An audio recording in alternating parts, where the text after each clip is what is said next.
Abraham Shakespeare's story is, without a doubt, the most tragic in this series.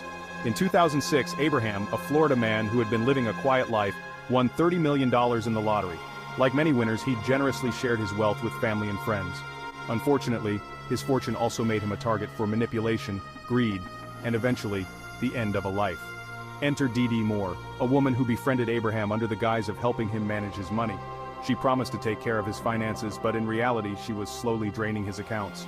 Over time, Dee took control of Abraham's entire fortune, isolating him from his family and friends. Eventually she went so far as to unalive Abraham and bury his body under a concrete slab in her backyard.